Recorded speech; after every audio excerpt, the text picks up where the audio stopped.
My name is Sharon Ware. I'm with the Neighborhood Partnership Center of United Way, and I'm very proud to see the 7th year engagement in this program. As we go along, we will be talking about our sponsors, certainly City Council, City of Columbus, Fifth Third Bank. These are the people who have stood by us to help make sure that you are an informed community, as well as it provides a networking opportunity that we get to meet neighbors. It always makes me feel good to hear someone say, well, you know, we went to the West Side and spoke with a group, or we attended their activities. We are no longer alone as a community. We work together. So as we go through the day, let's remember that. Meet someone that you have not met before. Share your phone numbers, your meeting dates, your activities of what's going on. And we hope that this year's Neighborhood Best Practices Conference provides you with an opportunity to expand on what you're doing in your home base. The program starts, and let me introduce to you at this time Mr. Ryan Edwards, who is Senior Impact Director for Neighborhood Partnership Center. Brian.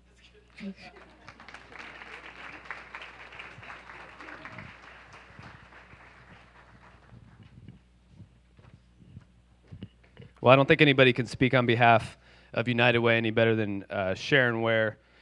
She is instrumental to the work that we do at United Way, so give her a round of applause, please.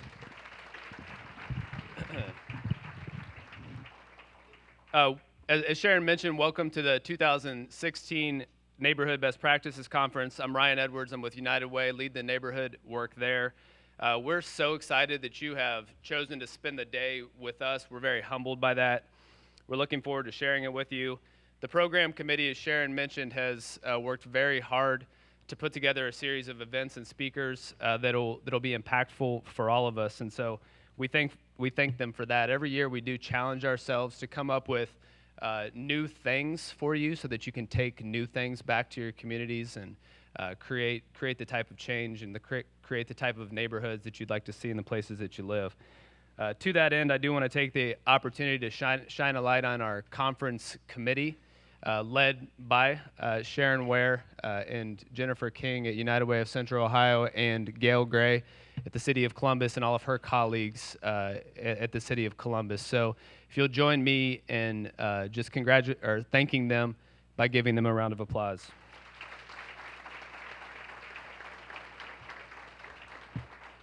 This year marks the 7th year that we've partnered with the City of Columbus to organize this conference, and we believe that with all of you, we're creating a rich tradition of bringing communities together, sharing our experiences, and building a culture of resident-driven neighborhood development in Central Ohio. In fact, since 2010, over 1,500 Central Ohioans have come together to make this conference happen, whether that's through planning, presenting, attending, and so I think that's something. We've been here 7 years, 1,500 people have made it happen, and I think that's something to congratulate and applaud as well. So congratulations to us. Like our partners, United Way of Central Ohio is committed to improving neighborhoods. We do that by accelerating and supporting the work that you do in the communities that you serve. Those partners include Columbus City Council, the Office of the Mayor, Fifth Third Bank, Molina Healthcare, Lowe's, Columbus City Schools. Again, we're meeting in the downtown high school, so thank you to all of our partners. To us, the conference represents the beginning and ending of the annual cycle of neighborhood activities. It's the opportunity for us to come together and celebrate the things that we've done in the year past, and to really start looking forward and planning the things that we want to do in the year moving forward.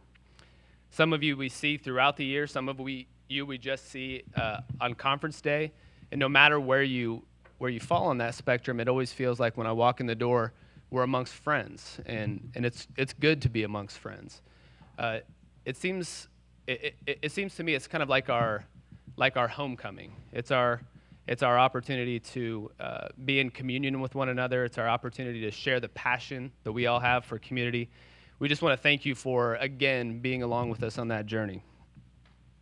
Finally, the challenge that I'm going to offer today is to make a commitment to take one idea. If you can take one idea that you hear about today, if you take that back to your community, enter that into the discussion, enter that into the action plan that you have for your community. I think that if we can all commit to take that one idea back to our community to do something, we can have a great impact in the year ahead in 2017. So who's in on that commitment? Are we ready?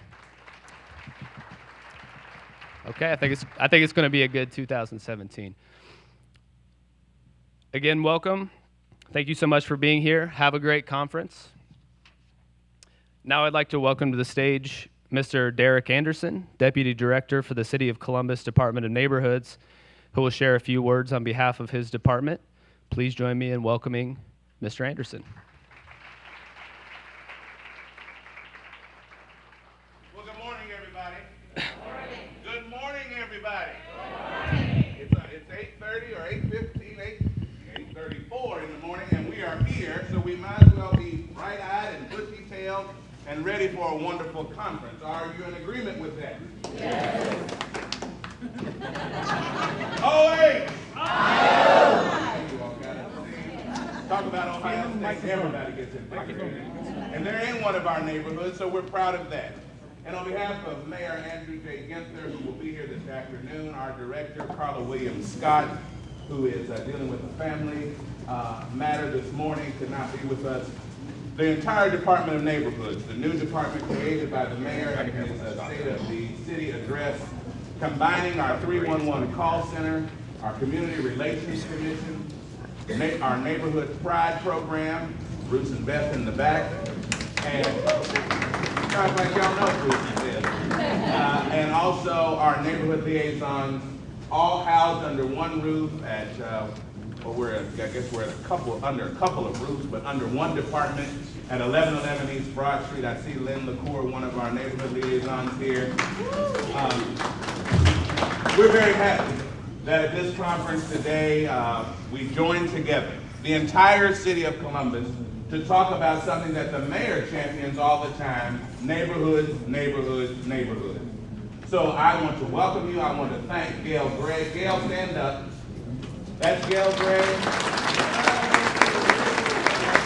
Gail has been performing double duty for us. She works in our Community Relations Commission staff side, but she's been filling in on the South Side Pride Center, and we're very happy about the wonderful work that she does. Our entire team, I'm very thankful and very grateful to greet you this morning and hope that this conference becomes the starting point for something new in your neighborhoods that will transform the city of Columbus.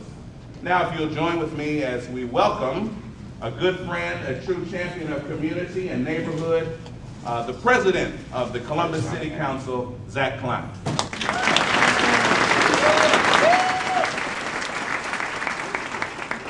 How y'all doing? Can you hear me in the back? Am I okay, or do I need the mic? Okay. I'm Zach Klein, the president of Columbus City Council. This is Rocco. He's two. He's really shy.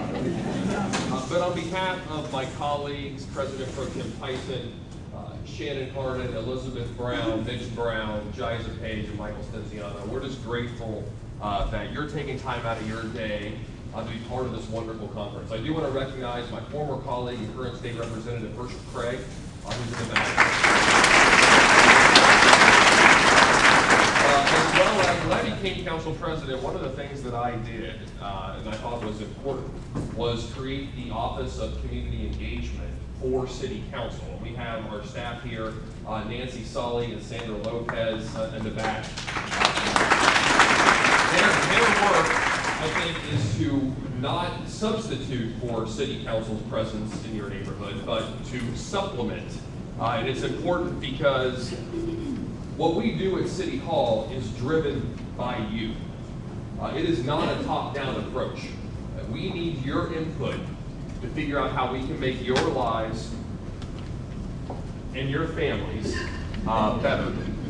So we need your help to accomplish that, and we're grateful for all the participation that you do. I certainly would be remiss if I didn't thank the sponsors and the partnership that we have with the Mayor's Office, my good friend Mary Ann Ginther, as well as United Way, Fifth Third Bank, and the Columbus Metro High School here downtown. So thank you, have a wonderful day, and let us know how we can partner together to solve these very complex problems. We have wonderful things going on in our city, wonderful, but we're not without our problems too.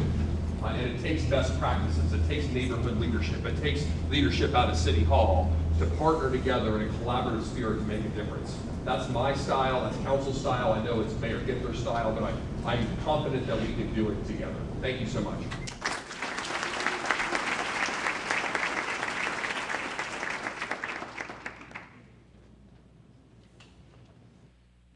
Thanks to both Deputy Director Anderson and Council President Klein for joining us this morning.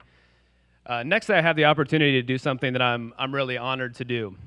You'll recall earlier that I mentioned that this is the 7th year of the conference, that we've engaged a lot of people, over 1,500 people in this work since 2010. Well, good things just don't happen. It takes an original vision to spark action. Visionaries start with the belief that something can happen, and the one that we honor today believed in the power of communities. Way back when, this conference was a twinkle in someone's eye and the vision of a leader. That leader continues to bring people and passion together today. I believe the phrase that he coined is, "We make it happen, you can too." And he said it over and over again, and he made us repeat it back to him over and over again. But that call to action has inspired us. It's inspired great work in this community, and it's resulted in a lot of great things that have happened in Columbus neighborhoods. This year, the Planning Committee wishes to honor and recognize Napoleon A. Bell II with his Visionary Award in recognition of the role that he's played in the creation of this event. Please join me in welcoming Napoleon to the stage for recognition of this work.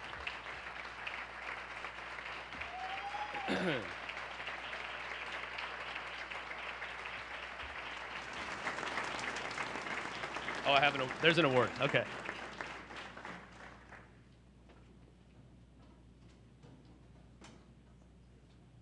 Here it is, all right, here you are, and you can take the stage one more time if you like. Yes, okay. I would love to.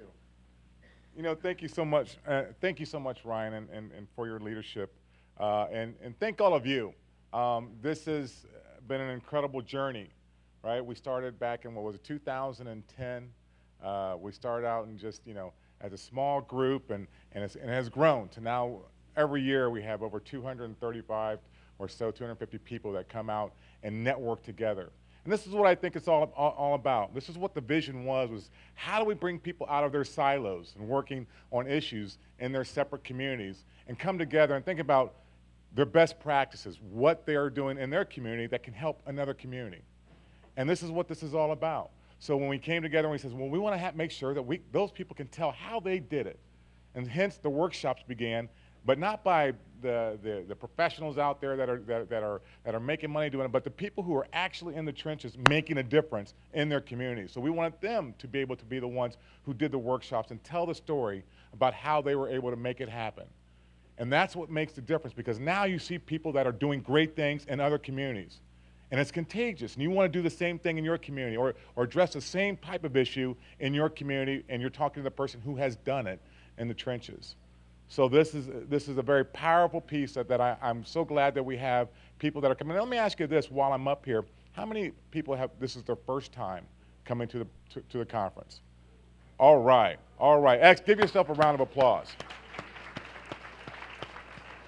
Because every year we have a large number of people that this is the first time that they have come to the conference. And that's what we want. And we want you to continue to do the things that you're doing, learn from what you're hearing here, and then take that back to the community. So next year we have a lot more people as the same in this conference, because this is contagious and it's continued to build. Over the last 7 years, it's built every year.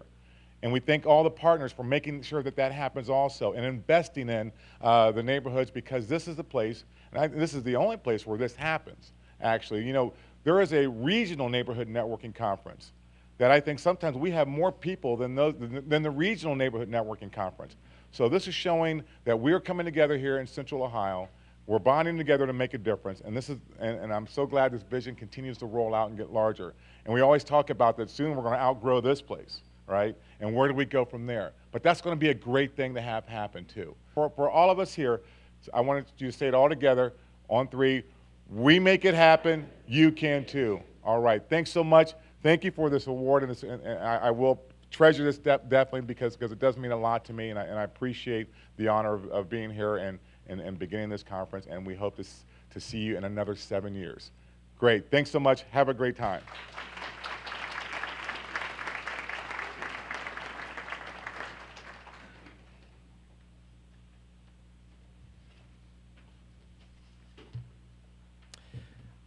Thank you, Napoleon. It's great to have you with us and hear about the history of the conference and what it means to you. And I know that resonates with me. The conference and Napoleon for me have always gone hand in hand. So happy to have you with us today. I now have the pleasure of welcoming our morning keynote speaker, Ms. Tamika Smith. Tamika is a local advocate for children and works at Nationwide Children's Hospital in its Office of Health Equity. We're excited to have her with us this morning to share about her work and experiences in the community. Please join me in welcoming Ms. Tamika Smith.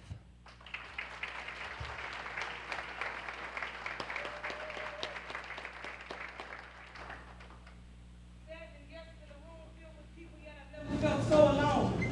Living in a world with many answers, yet I ponder on the right questions. Afraid to continue living, yet death has its own time. And see, I'm scared to move, but standing still is causing so much pain. The phone would ring, the ball to bounces, the night is dark, the fragrance smells, the wind it blows, the sun it shines, but yet I still didn't have no peace of mind. I was standing with unanswered questions. I was living with a broken heart. I was sitting on talents and I wasn't finishing things. Who life could be a scary thing. Now if I could fly like a bird in the sky, I still don't know where I would go. If I could swim like a fish in the sea, I could be the victim of a fisherman's look. Cause am I blind and just can't see? Are my ears plugged and I just can't hear? Am I touching but not feeling? Am I living but really dying? Raindrops, they do fall like the tears from my eyes now. Who can mend a broken heart with so many pieces and so many scars? Mistakes of my past, will they determine my future, or do I have time to rebuild, to renew them? I sometimes wonder what the future holds and who can define these treasures untold, and I sometimes wonder what my relationship with God says, and then I sometimes wonder what's in this plan, because I've been searching for something I'm not ready for. I've been living a lie, I can't remember the truth. My expectations was high, but my determination was low. Now, sometimes Miss Lady wonders, which way to go? Good morning.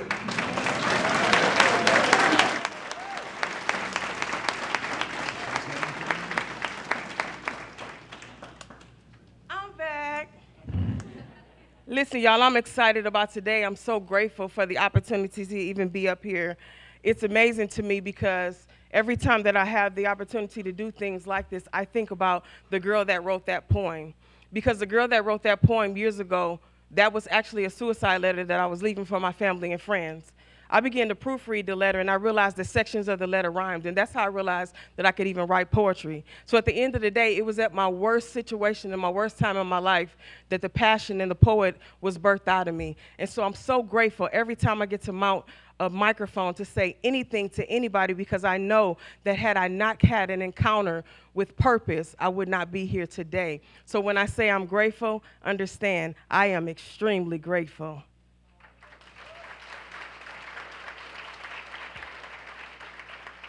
Mentoring is the heart of the matter, and the heart of the matter for me is about being able to deposit into other people the way that I was deposited into. I want to thank everybody who's playing a part in this amazing, amazing conference. I had the opportunity to go up and down the hallway there, and I was stealing everybody's candy off their table.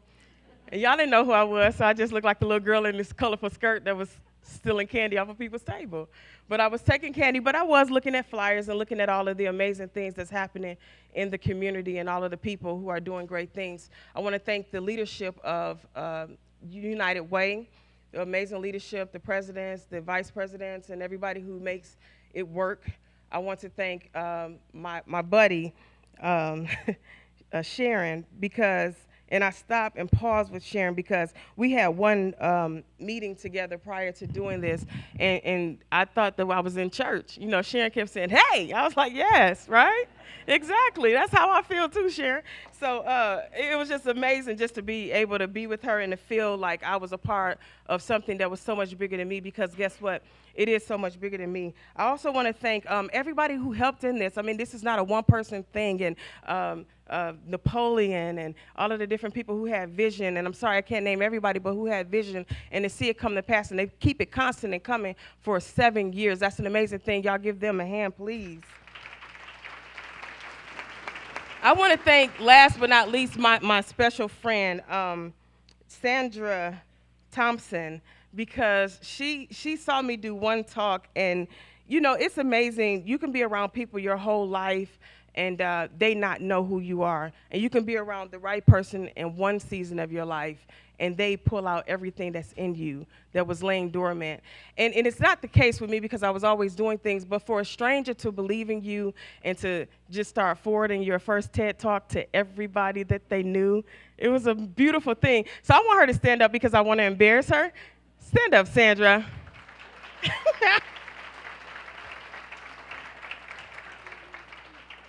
So I want to talk about mentoring, the 5-star approach to mentoring the healthy neighborhoods. And I don't really feel like I'm preaching to the choir because I know that I am, but at the end of the day, I also believe that I'm preaching and talking, not preaching, but talking to people who are so willing and able to make this 5-star approach in their already established things that they're doing in their lives. And so for me, oh, it works, that's great. So mentoring is the heart of the matter for me. It's the blood that circulates through the heart. Is relationship. Effective mentoring is about being visible, present, approachable, and example and aware. If you cannot be those things, you cannot be a mentor. And I know we're using the word mentor all the time, so it's like this buzzword. Everybody's saying it. Everybody want to start a program. Everybody want to do this. But it's so essential and so important because, like I said earlier in the talk, like I wouldn't be who I was without one. My mentor was my middle school teacher. She was my middle school teacher, 6th, 7th, and 8th grade. And what happened was I was in not so great neighborhood. We were poor. My father had been incarcerated since I was 7 years old, so he's been incarcerated for 30+ years now. And I was having so many things that was happening and was coming against me in my childhood. In the 6th, 7th, and 8th grade, I just was not a good person. I'm gonna say 6th grade, I got better, but by the time it was all over, because I didn't understand how to do life. And she was there for me. And unfortunately, she was killed by domestic violence. At the end of the day, these were all points and all things that made me a better person because I refused to allow her life to be in vain. I wanted the things that she deposited within me to make, I wanted her voice to speak outside of the fact that she wasn't here. And so her blood now speaks through me. Is that all right? Anybody have any traumatic things that ever happened to you in your life and you just had to make sure that you make sure that that person's voice still remains in the earth? Well, that's what Ernestine Johnson is for me. And so every time I get up here and I start talking about different mentors and every time I talk about mentorship, I have to mention her because she is the very reason why I do what I do. But being a mentor is about being visible, present, approachable, example, and aware. The visible, it means being here. You're all here, right? We're here. It's about coming. We're not here because we want to have a photo op. We're not here because we want to run for any kind of office, even though if you are, kudos to you. And give me your card. I might vote for you. But that's not the purpose and why we're here. We're here because we love the community and we love what we do. So being visible is a very important thing. Being present, however, is a different thing. I work with young people all the time, and I do a lot of stuff, and so I try to go and support them at different events. And one event, I had to do a speaking at one place, and I wasn't really ready, so I brought all my information, but I was there to support this young lady. And I kept being on my phone. I kept doing different things because I'm trying to multitask, if you would. And so she looks up, and at the end, I want all of the credit for being there, right? And so I say, I was here. I came. I don't see nobody else. She said, yes, Miss Tamika, you was here, but you wasn't present. And in that moment, I was thinking to myself, wow, like at the end of the day, she really saw me. She saw me on my phone. She saw me taking notes. She saw me. Everything else was fighting for my attention. And although I was physically there, I was not present there. And I said from that moment on, you ever been checked by a child? from that moment on, I will be present anywhere that I am. And so I try to do that. Be approachable. We are living in a state and an age now. Have a servant spirit and not a celebrity spirit. At the end of the day, if you're doing a public service, people ought to be able to approach you. We shouldn't have to go through your entourage before we get to you. No, seriously, because I've seen so many situations where it's like, oh, can I talk to you? Or people are nervous or they're scared. You're doing a public service. People should be able to talk and ask questions and respectfully, and I emphasize respectfully, challenge you. Because you don't have to be disrespected at the end of the day, you know. So we set up boundaries, but you do need to be able to be touchable and be able to be talked to. Be an example. Being an example you want to see. You have to live what you talk about. At the end of the day, I can talk all this stuff about community and all this stuff about children and all this stuff. If I'm not being that example outside of this, mounting this pulpit, y'all can tell I'm from church. I make everything about church. Pulpit. Okay, so if I'm not being an example outside of this, though, then I'm not being effective and being aware. So how can you be all about the community and you don't even know what's going on? Or you only know the bad things. You show up for all the bad things. We have people who now, you know, I'm not naming names, but they out there. And anytime something bad happens, they get on the camera. Well, where are you when the good things happen? Why aren't you at, you know, when we're building new libraries? Why aren't you, you know, at different things like that that's celebrating children? By the way, shout out to Columbus and your libraries. I'm from Detroit, Michigan. I've been here about 7 years, though. But shout out to you because, I mean, that's beautiful. And the fact that I live rent-free at the downtown library now, honey, the president came up to me and said, you look familiar? I said, sir, you probably think I live here, rent-free. So just being there. Now, let's talk about health. I work at Nationwide Children's in the Office of Health Equities, and my PowerPoint just went absolutely crazy, and that's okay. I also gave you all some handouts, too, that'll kind of help you follow through with this. And I don't know where we're going with this, but okay, one hit. It's kind of sensitive. So let's talk about health issues. And speaking of being aware, there's so many things that's happening in our community, and I possibly couldn't talk about all of them, but for a couple of them that I wanted to touch on is HIV/AIDS epidemic, mental health crisis, obesity, and infant mortality. According to the World Health Organization, health is a state of complete physical, mental, and social well-being, and not just merely the absence of infirmities. And we have so many things that's happening in Columbus and nationally around these topics as it relates to certain people who are facing different disparities, if you would, and certain groups that are facing these disparities and social determinants. And it's so important that when we're building our programs, whether we're revising them or we're starting from the ground, that we have these things in mind, because there is a voice that needs, and there's a voice that's already out there, not discrediting anything that's already happening. And certainly if you know of something that's happening and you want to help, then connect with those people to make their programs a little bit better. But let's talk about these things from the standpoint of HIV/AIDS, the epidemic. In 2014, this report was done, and it said that over half of the people who, the new cases of HIV/AIDS was 52% was black, 37 white, 7% was Hispanic, Asian Pacific 1%,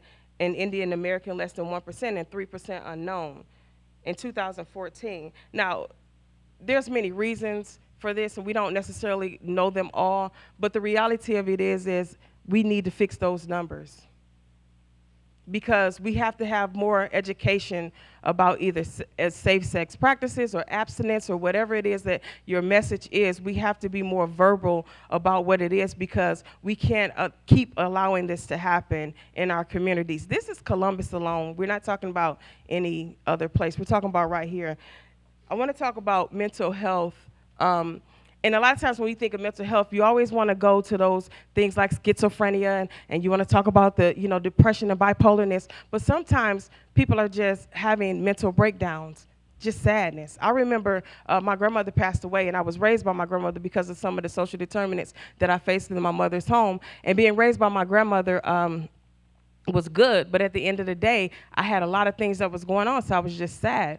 And so my grandmother was like a mentor to me, but she was also the love of my life. And she passed away in 2013 in October, and my whole world kind of stopped for a minute. And I wasn't able to function like I normally was able to function. Now, I'm a smart person, if you would, and I've done all this stuff and been on all these stages, but I was failing at everything because I wasn't stopping and just having that reality check that I was grieving. And so I thought I was going crazy. This is a true story. I thought I was going crazy, so I made an appointment to go see the psychologist, and I'm sitting there on the couch like clowning, y'all. I'm like, oh, Lord. You know, and I'm just going through all these changes, and I'm like, I'm failing at work, I'm failing in life, and I just needed that. And she stopped me, and she said, Tamika, this is your diagnosis. She said, you're just sad. Just grieve your grandmother's death. And I was thinking to myself, it was the first time, though, that I had ever really stopped and said, I do need to stop, and I do need to just say that I'm sad, and I do need to grieve. We're so busy being the strong one, being the leader, being this, being that we forget that you are human first. And at the end of the day, you have to just be human, hurt when it hurts, and then heal and move on. And once I was able to grieve that, then I was able to move on. But we have some serious mental health issues that's going on. Now, this numbers is nationally. So we have 42.5 million people that are dealing with these kind of illnesses. Now let's talk about Ohio and where we rank at. And out of the 51 states, overall, Ohio ranked 21 in best outcomes. In the adult services, Ohio ranked 26, and in the youth service, Ohio ranked 10. And this is a perfect time to go ahead and talk about teamwork, making the dream work, and collaborations, because I heard it mentioned already that there's great things that is happening amongst us all in this room with collaborations. And I want to talk about how Nationwide Children's is collaborating with Big Lots, and they gave them $50 million toward a transitional project. This is one of the largest gifts they have ever received as it relates to a child in pediatric place. And the thing is, it's so funny because they called it the Pavilion, is now called Big Lots Behavioral Health Pavilion. You give me $50 million, you can put my name on it, your name on it, anybody else's name on it that you want to, you know. But that's a beautiful thing that they're collaborating and that they're doing this all together for the mental health of the children, because we're ranking 10 right now. But imagine when all of these things come in place and the new jobs that this is going to bring to the community and the different things that's going to happen because of this. We're going to be above 10, I think, in the coming future. Let's talk about obesity. And this is amazing because, like I said, I grew up with my grandmother, and anybody know about African-American families and grandmothers sometimes? Not everybody, but I'm just saying some of us. You know, you got Big Mama, right? And you know the way Big Mama cook. She don't cook like normal people, okay? And it be delicious, right? But I tell this story sometimes, and I want to tell it here. My grandmother, I love my grandmother's grits, right? And she was the best kind of grits, but I never cared, you know. I never saw her actually make the grits until I was like 25, 26. I don't know how old I was, in my 20s. And I was in the kitchen with her, and we were talking or whatever, and Grandma just doing her thing. She cooking the grits, and she pulled out 4 things of butter, you know, the sticks. And I was like, okay. So Grandma put 1 stick of butter in the grits, and she started stirring. And I was like, that's a lot of butter. But I ain't say nothing because, you know, this is Grandma. You don't say nothing. It's her kitchen. So I said, okay. So she did the 2nd stick of butter, and I was like, what is happening? I was like, has this been happening my whole life? By the time she got to the 3rd stick of butter, I was like, Grandma, step away from the grits. And then she said, girl, this is how you get the flavor. I said, Grandma.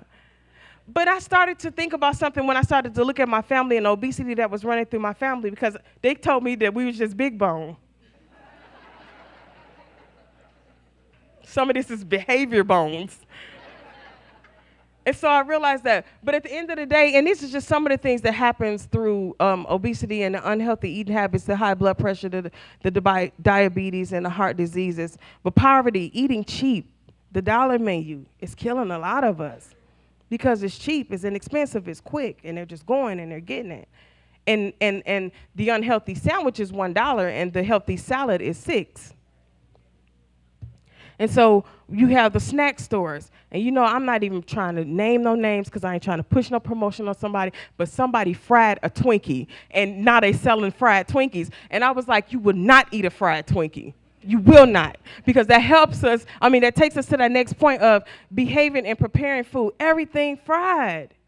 This kid was outside one day, and he came out, he was so mad. He was so upset with his mom. And I was like, what's wrong with you? He was like, my mama messed up the chicken.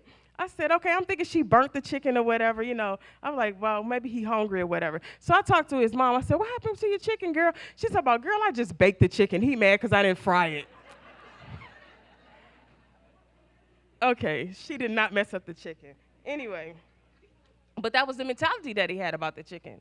Infant mortality and the disparities that's there. Anybody, I know we're hearing about that because we have a great coalition that's happening here, even in the city. But although the numbers is going down, there's still a problem there, especially with African American children who are dying at over half the rate of Caucasians and Latinos.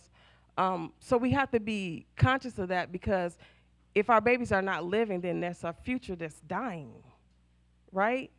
And if one baby is dying that we could have prevented because of something that we did, then that's one too many.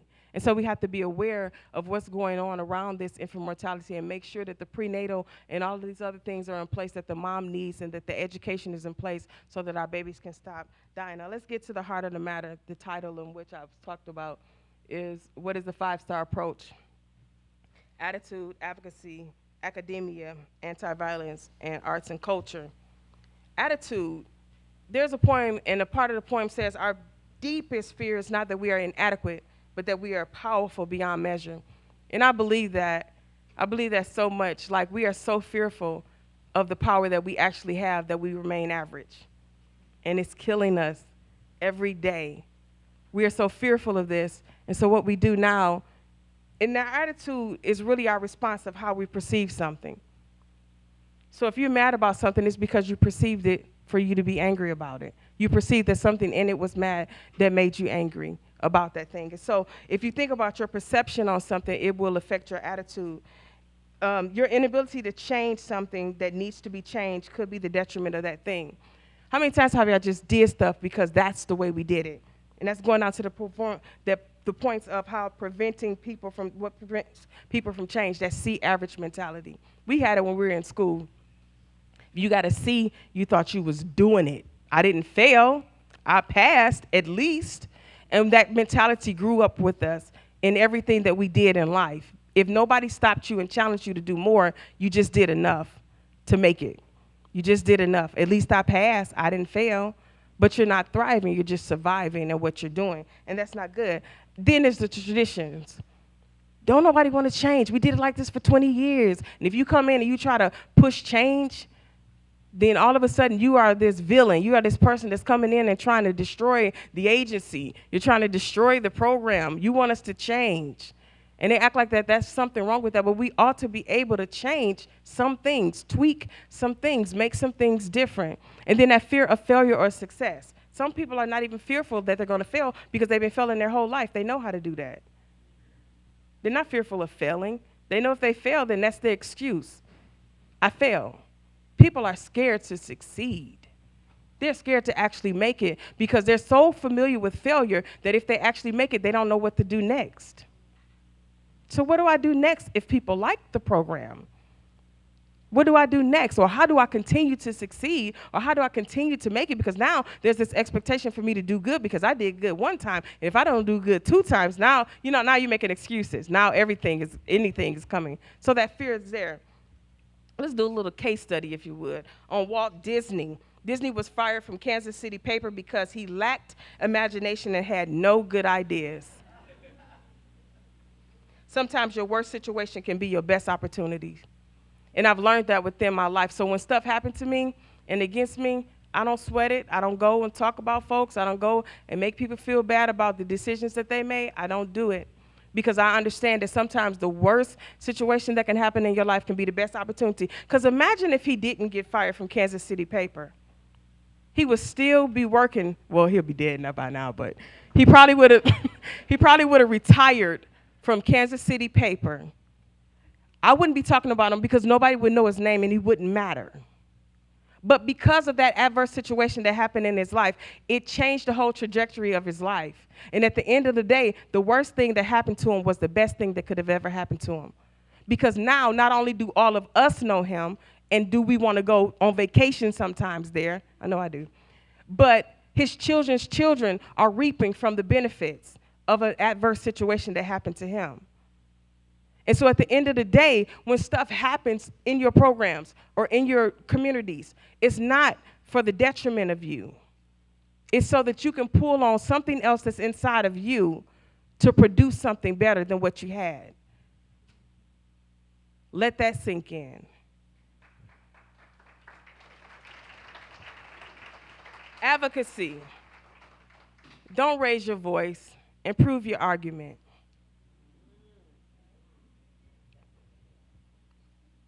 You ever seen somebody who just talk loud but ain't saying nothing? It's so important. You don't have a point to prove to people.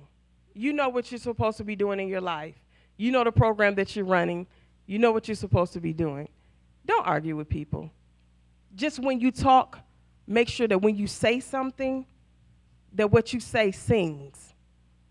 Make them love your program and you, even if they hate you and your program. Because even your opinions is backed by data. Your opinions is backed by statistics, and you know what you're talking about. Be an advocate for what you believe in.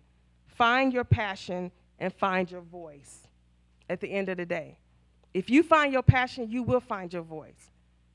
I found my passion through poetry, and I found my voice. It was connected. It was entwined in that.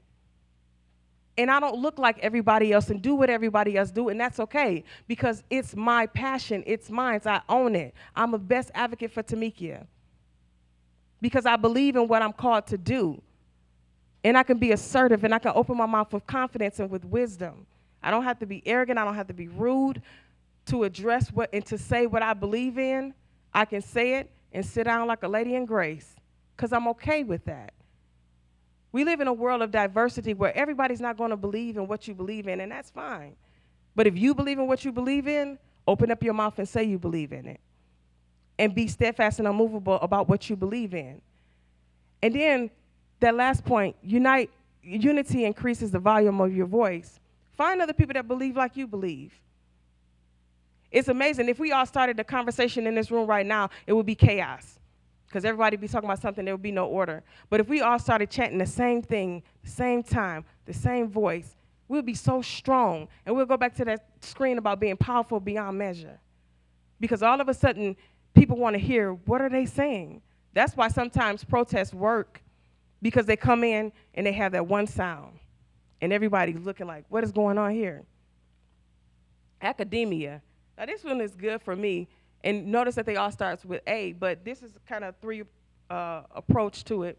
I'm talking about research, education, and scholarship, and research from pre-K to grade school, and then scholarship, the stuff that's published by people who have done the research.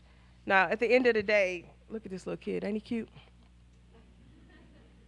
It's amazing because education is what we know, and we know that there are some failing city schools. Earlyhood child education has to be a priority. And I stopped here because this bothers me a lot. I was looking at the report card of some city schools, and I was looking at the report card of some schools that was right across the street from the city schools. In other words, walking distance. And I was looking where some of the city schools was graded like, out of 10, they were like 5 and 6. And right across the street, they were like 9. And I'm thinking to myself, that's a disparity there. There's something wrong, and we have to get that together because our kids deserve to learn too. And they deserve to learn at the same rate that other kids are learning at. And so it's important at this age, and I did go to the Champions for Children, so I did hear Wes Moore speak, and he talked intimately about the importance of making sure that when they go to kindergarten or pre-K, that they know certain things, ABCs and all that. And I'm saying that in a room like this because whatever it is that's in your heart, make sure that when we're building programs and stuff like that, that we have these things in mind because this is our future. This is who's going to take your place, hopefully. So it's important. And I'm not just talking about yours because at that conference, there was a lady there and she had like 5 kids with her that were not her children. And she brought them all to that conference. And I sat at the table with them because I wanted to know their story because I knew it was something to it.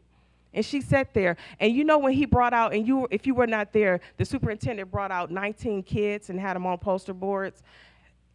The unfortunate part is that when they brought those poster boards in that room where we were, those kids could go up to those poster boards and identify the kids. They knew the kids that had got killed in their communities. They came back to the table and began to tell a lady and tell me about, yeah, that's the one that got stabbed, and that's the one that, and I thought that just broke my heart, because they have to live like that and know that at such a young age when they should be learning and they should be graduating from high school and passing the OGTs.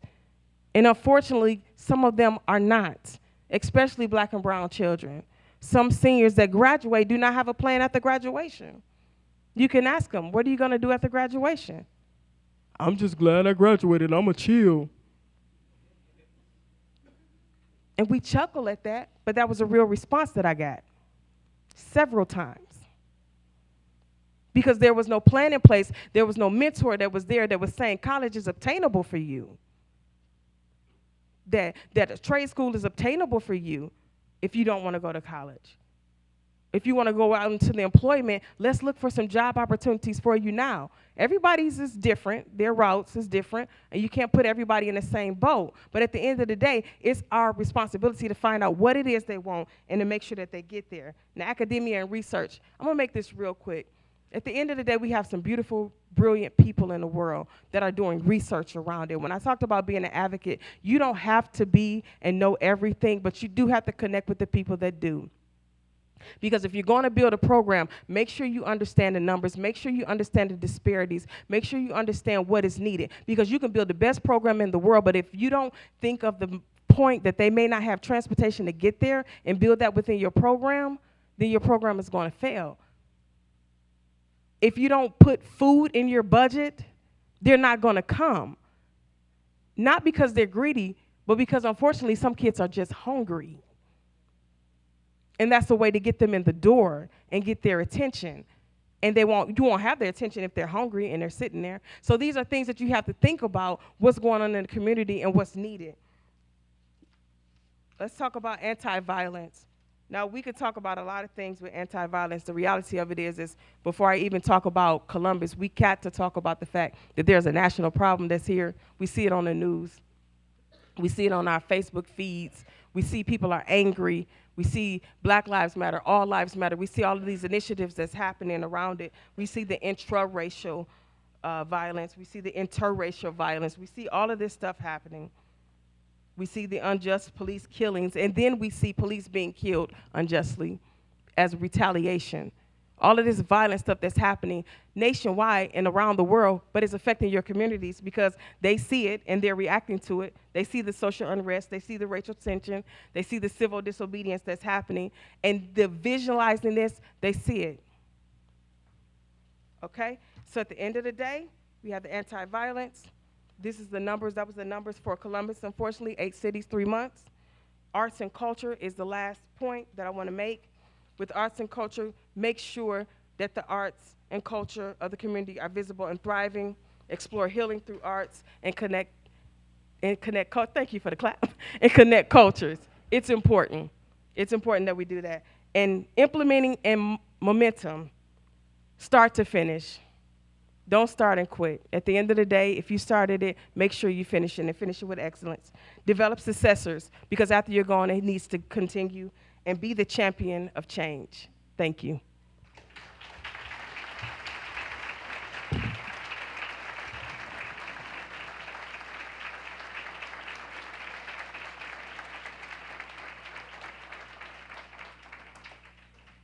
We'll do 2 introductions and then call on the person to come now and present the awards. First, let me introduce to you City Council Member Jiza Page. Jiza Page is here. We thank her for her attendance. A true advocate of the community, wonderful supporter of this conference. We're very happy to have you here with us. Now coming up is the chair of the Department of Neighborhoods, and our good friend and brother, City Council Member Shannon Hardin, who will present this afternoon's awards. You want to go up top, or you want to? Can he scale the wall? Can he? Oh, he does it. Oh, my goodness. The question will be, can he get down?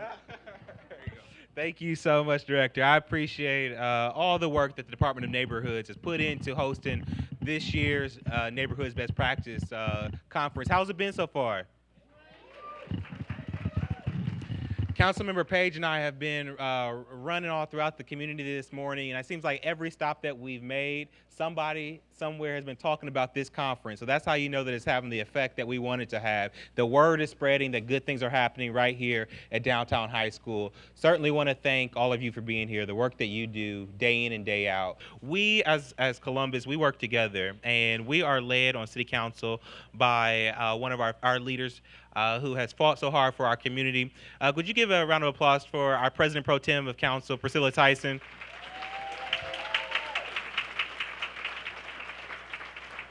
We are all partners in making Columbus, continue to make Columbus the greatest city to live, work, and to raise a family.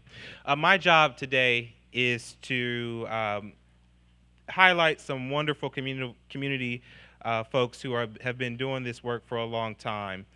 There are several different categories. Last year, I think this was our last couple of years, we started these community service awards, and we are continuing along with those. The first award that I am going to pass out is the Mary Funk Award for the Best Community Garden. This award, the Mary Funk Award, is going to go to Ava Johnson with the Greater Southeast United Community Garden. She plants peppers, tomatoes, squash, zucchini, pickles, and melons on the Far East Side, and their garden is absolutely beautiful. Miss Johnson's not able to be here today due to family illness, but I'm going to call up Dr. Carl Chastang to accept the award on her behalf.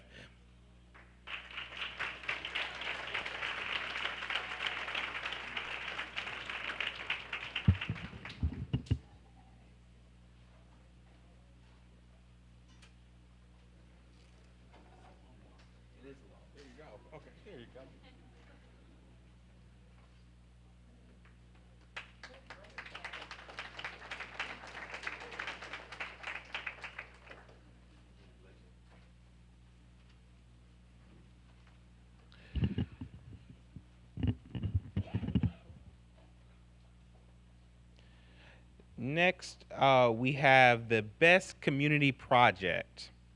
And this is going to go to Mr. George Schmidt, Chairman of the Northland Area Business Alliance. Mr. Schmidt. Where's George at? Oh, he'll be right back. So when we read it again, yeah, everybody clap just the way you did. We're actually going to give it a little bit more. I'm going to really, get you guys going. So next, we want to talk about the Best Community Collaboration.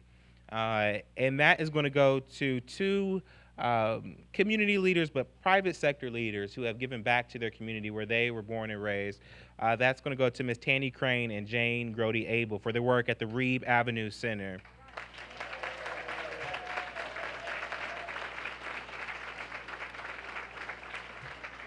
Miss Jane is here. If anybody, I'm sure almost everybody in this room has gone down to see the amazing work that they have put together, really pulling together every facet of the community to provide these services. Miss Jane Grody Abel, please recognize her again. Congratulations. Thank you. I didn't know you were going to be here. Tanny, I think Tanny's walking in right now, so if let's wait till she walks in. Certainly. I'm going to allow Ms. Jane to give a few remarks, and I think we even have Ms. Tanny Crane who is coming as well. It is. I don't have my glasses on. Would you like to say a few words? I would. First, let's turn around and recognize Miss Tanny Crane.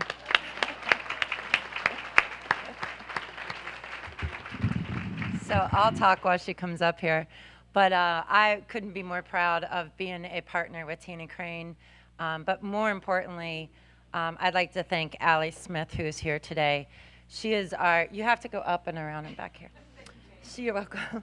Allie Smith is our property manager at Reeb Avenue Center. Can I see by a show of hands maybe how many people have been to the Reeb Avenue Center? That's pretty awesome. Thank you. For the rest of you, come out and enjoy a great lunch. We have a Pay It Forward cafe and a Pay It Forward market where you can buy fresh fruits and vegetables. But back to Allie. Allie, can you raise your hand back there? So say hello to Allie. So a building is a building until you fill it with people, and when you fill it with people who care, like this high school, you can do incredible things, and Allie Smith is that person for us. So she not only oversees the property management of a 114-year-old building, but she also oversees all of the services and programs that goes on in that building. So I'll let Tanny talk a little bit more about that, but thank you for this honor. It is a privilege to be up here. I appreciate it. Well, I was very timely, wasn't I? Yes. Thank you so much. I don't know what Jane said except the end, but our hub of hope, Reeb Avenue Center, is not possible without neighbors. And we have the most incredible neighborhood, and it's our South Side neighbors that make Reeb Avenue Center possible. And bringing together 14 nonprofit partners who care so much about our neighborhood and all have that singular focus on rebuilding the prosperity of the South Side. So when you have champions like our nonprofit partners, like the city, who has been absolutely amazing, and when you stack hands together, it all turns out to be an amazing adventure, and one that we are absolutely committed for the long term for it to be sustainable. So here's to the South Side, which wouldn't be possible without the city. So thank you so much. Thank you so much. In the middle. You want to talk there?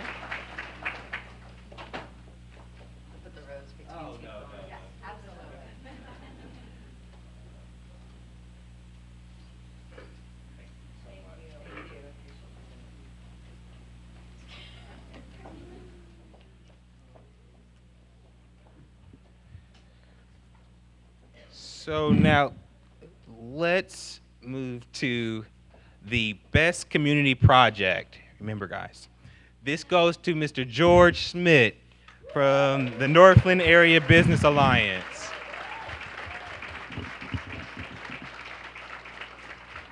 You guys are good.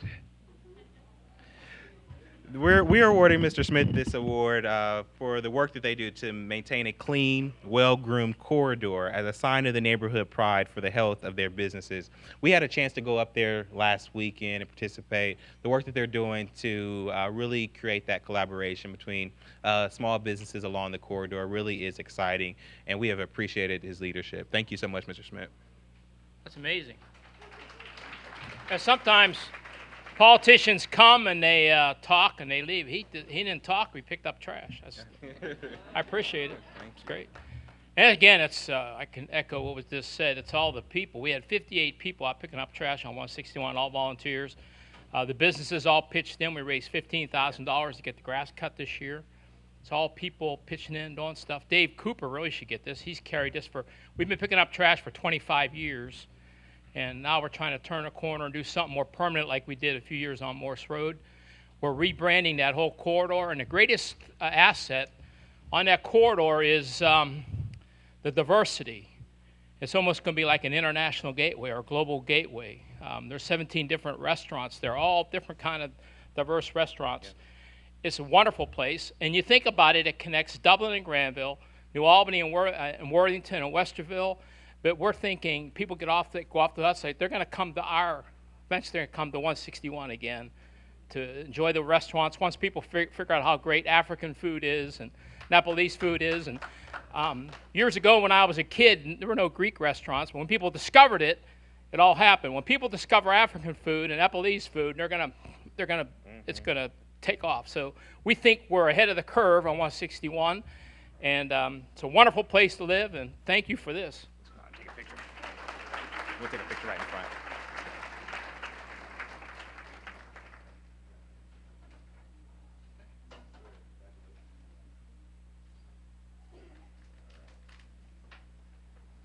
Of course. Next, we have the best national night out. And I'm so glad I was not on this election committee, because I've visited almost everybody's national night out, and I think all of your national nights outs are amazing. So let's give a round of applause for everybody's national night out this year. But this year, we are going to lift up Mr. Trent Smith with the Franklinton Board of Trade for their Franklinton's National Night Out. Over the years, Trent has earned the trust of the community and works as a bridge between residents, businesses, owners, and nonprofit leaders. The Franklinton National Night Out is not only a safe neighborhood event, but a chance to find resources from over 30 organizations and nonprofits. Mr. Trent Smith. Wow, thank you very much. Congratulations. Well, we had a wonderful committee this year, and I'm going to single out Regina Morin over there because she was a really big part of it, as well as Amy Peacock and so many other folks from the neighborhood, Gladden Community House, St. John's, the list goes on, and it really was a community effort this year. So for me to get this, I would want to just really make sure that we share it with everyone on the committee. So thanks again. This is really an honor. Thank you so much. Thank you.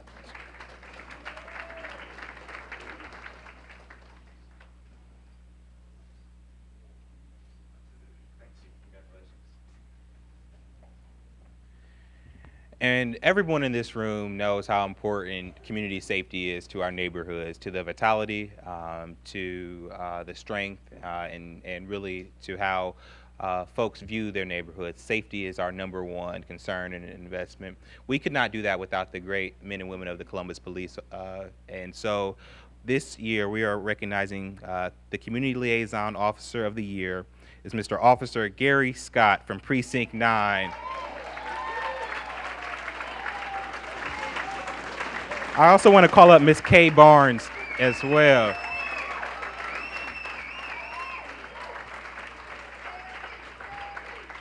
Officer Scott gives all of himself to his job and to the community that he serves. With the help of Officer Scott and the Mid-East Area Community Collaborative, which has 15 active organizations under its umbrella, it's thriving. His actions and perseverance with the community and city contributed to the closure and demolition of Motel 1, a major location for drugs and prostitution on the east side. In addition to his big projects, Officer Scott encourages folks to report code violations to help keep our east side neighborhoods clean and safe. He exemplifies best practices in this truest form. Let's give it up for our community liaison officer, Officer Gary Scott. Congratulations, sir. That's actually good. Yeah. I just want to say thank you, and it makes my job easier because of the fighters that I have out on the east side. So keep up the fight.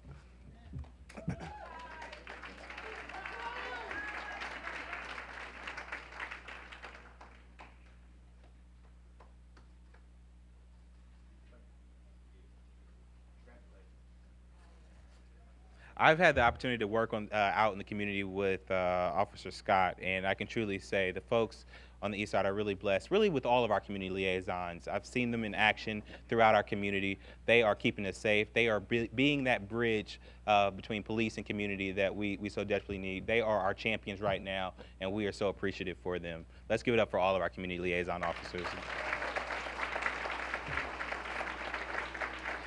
With that, like I said, I'm just one of 7 awesome council members. I want to give an opportunity to our President Pro Tem and Councilmember Jiza Page to come up and say a few words and be recognized.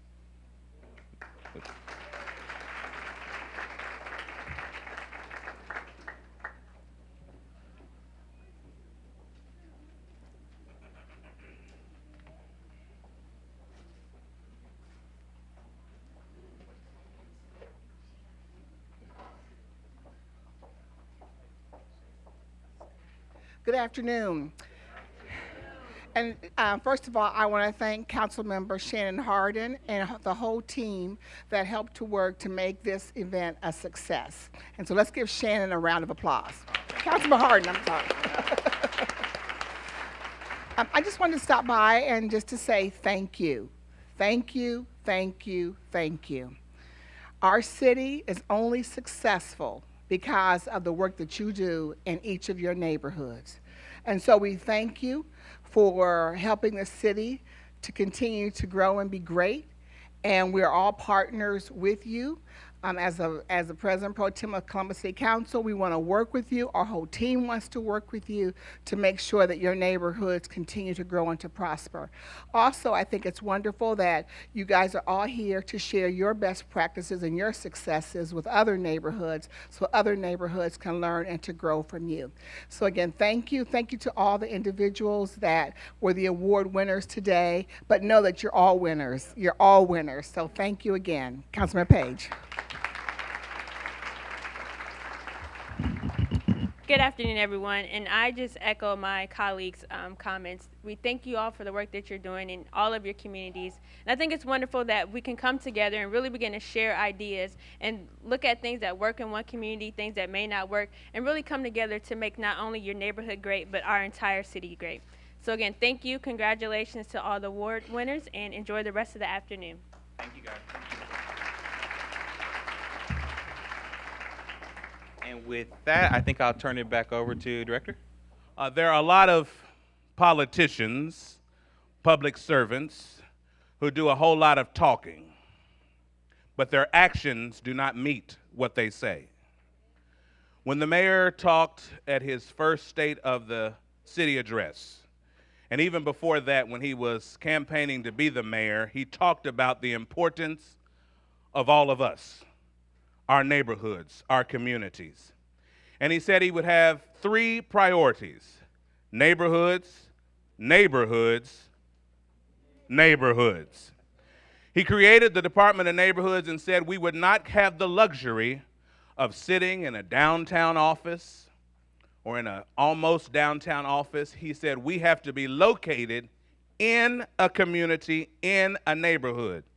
And if you don't know, the Department of Neighborhoods will leave from its office at 1111 East Broad Street and will locate in the Linden community. That's because of his investment and his care, where his actions and his words meet. It is my distinct privilege to introduce to you and present to you, as you've already done with your hand claps, a person who doesn't just talk the talk, but walks the walk. Our mayor, Mayor Andrew J. Ginther. Thank you. Thank you. Thank you. Wow. Good afternoon, everybody. And thank you for everything that you're doing in neighborhoods. Mr. Patterson, how are you doing? Great to see Marion Franklin, Ganther's Place, everybody represented here today. Been in many of your neighborhoods and heading to many more of them. I think where are we at this week for Pride? Are we at Westland? Westland Pride?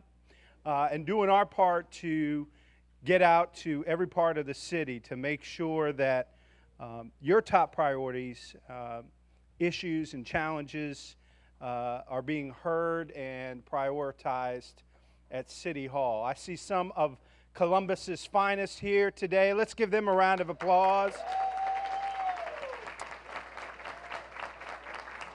We are blessed with one of the best divisions of police in America, and thank God for them for their service and service to their entire families. Great division of fire as well, and just very fortunate.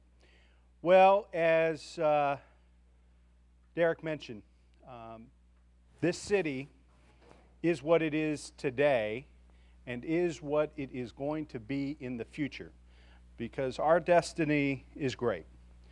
As you all know, my vision is for us to become America's opportunity city, a city with the largest middle class in the country, in a place that you're more likely to go from poverty to the middle class and beyond than anywhere else.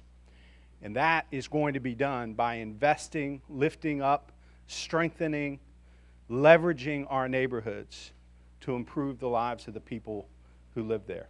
This city is what it is, 204 years in the making. This amazing project we call Columbus because of the diverse, distinct, and beautiful diversity of our neighborhoods. And so you all committing here today and every day, because I see you all out in neighborhoods throughout our great city every day. I'm grateful for your leadership and your advocacy. And as I was teasing Matt Barnes, the big old movie TV star now for WCMH, we were at the Diversity Awards just recently, and I told him that I knew why he flew right, because he was raised by Quay Barnes, one of the great community activists. We were just with Mac at Neighborhood Pride a few weeks ago. And the great part about this city and the relationship between my office and our outstanding team that we've assembled, my Deputy Chief of Staff, Don Tyler Lee's here, you know Derek, Carla Williams Scott, who heads up our Department of Neighborhoods, all amazing people. The great part about it is that we hold each other accountable. And you have no problem holding me accountable, and the team and the administration. And that's a great part about a city. You know, here's a city that so many great things are happening. Lowest unemployment, 25 years, fastest growing economy in the Midwest, AAA bond rating from all three rating agencies. But we all know that not every family in every neighborhood is sharing in that success. And that's not acceptable.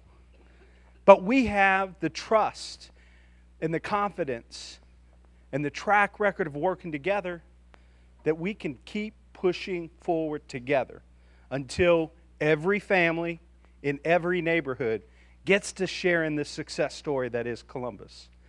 And so some have said to me, you know, why are your top 3 priorities neighborhoods, neighborhoods, neighborhoods? It's the lifeblood of this city. It's the lifeblood of this city. And what could be a higher priority than the amazing neighborhoods that make us who we are and that shape the identity of this community? So I'm grateful to you all for being here today, for what you do in our neighborhoods every day. And I look forward to continuing to work with you to make sure that our city and all of the resources we collectively invest in, because this city is your city. It's your tax dollars that drive basic city services, police, fire, public service, code enforcement, development. It is our city. And your neighborhood and the leadership at the neighborhood level is going to help us realize that vision of becoming America's opportunity city together. God bless you, and thanks for being here today.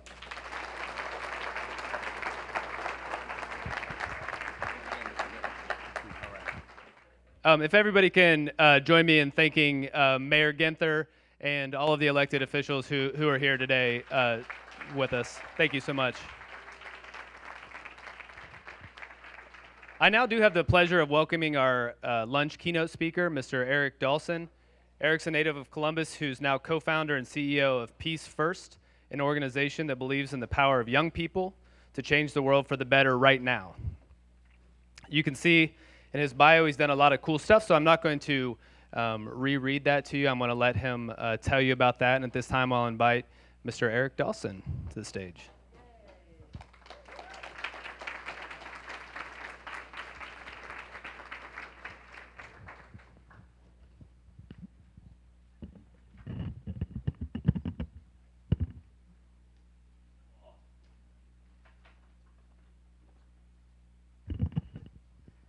I tried a boot camp class at my gym last week. That step was very painful. So I want to make just 2 quick confessions to you. One is I'm short, not as tall as your very tall mayor. So I think I need to stand up here for folks to see me. What do you think? Okay. I feel tall up here. How many of you are married? So today is my anniversary, 11 years. And I live in Boston, and I was telling my lovely wife how I wanted to celebrate our anniversary of coming to Columbus without her. And maybe some of you have facilitated this conversation with your spouse or partner. So my wife's, she's from the West Indies, from Jamaica, but she grew up in New York. And so she is determined that I drive like a Bostonian, I walk like a New Yorker, and I chat people up in the grocery store like a Midwesterner, which in her mind is the worst of all three worlds. But I told her there was nowhere else I'd want to be than with you all here today for two reasons. One is I left Columbus when I was 18, and I've lived all over. But Columbus is home to me. This is my hometown. My parents, Dick and Karen Dawson, have been members of this community, working for social change since before I was born. My grandfather used to spin records at the Whetstone Community Center for teens. My great-grandfather had designed one of the bridges over the Scioto downtown. So this is home to me. So no disrespect to my wife, but my love affair with this city goes much deeper than our marriage. So it is, this isn't being taped, is it? It is a pleasure to be here with you. I'd love just a show of hands for anyone in here who's a teacher, who's an educator. Okay, put your hands down. Raise your hand if you're a faith-based leader, however you define that, that sort of your work comes from your faith in your work. Okay, put your hands down. Raise your hand if you're under 25, young people. You all should have energy. It should be like right up. Thank you. Okay, put your hands down. Raise your hand if you're a parent. Okay, God bless you. Some of you are like, ugh. I know that feeling. Raise your hand if you're a grandparent. Okay, put your hands down. Any great-grandparents in the room? Can we give a round of applause for our great-grandparents? Raise your hand if you've been inspired here today, either by something you've heard, something you've seen. Okay. Put your hands down. Raise your hand if you're worried about where our communities are, where our city is, where our country is right now. Raise your hand if you're worried. Okay, put your hands down. So I want to start with a story, and it's a parable about a grandfather and his grandson. And the grandfather's upset, and his grandson comes up and sees him, and he says, "Grandfather, what's wrong?" And the grandfather turns to his grandson and says, "My son, I feel like I have these two wolves, and they're fighting inside of my spirit. One wolf is angry and vengeful and violent, and the other wolf is loving and kind and peaceful. And they're at war inside my spirit." The grandson thinks about this for a moment, then he turns back to his grandfather and says, well, grandfather, which of these two wolves do you think is going to win this battle? To which his grandfather replies, "My son, whichever of these two wolves I choose to feed." My brothers and sisters, we do an incredible job in this country of feeding this wolf of violence within our young people. Right? The fact that every day 160,000 kids miss school because they are scared to go to school. The fact that 1 out of 4 high school students reports being bullied or intimidated every single month in this country. The fact that by the time children finish 6th grade, 11 years old, they've seen 100,000 acts of violence on television. We feed this wolf of violence, of intolerance, and hatred. When you add to that the fact that the language we use for talking about young people is this: they're victims that we need to protect, right? So we spend resources, run programs to keep kids safe. They're problems that we need to punish. We incarcerate young people, we medicate young people, we turn our schools into prisons. Prisons, literally. Metal detectors, police officers, or spiritually. Sit in your seat, don't talk, tuck in your shirt. Or we talk about young people as the future.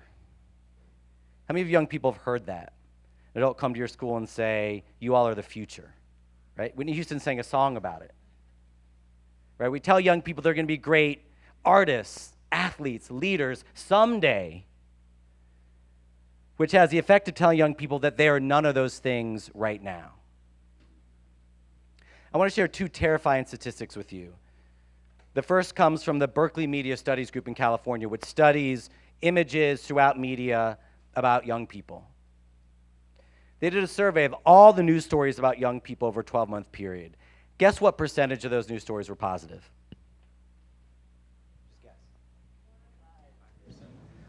1%.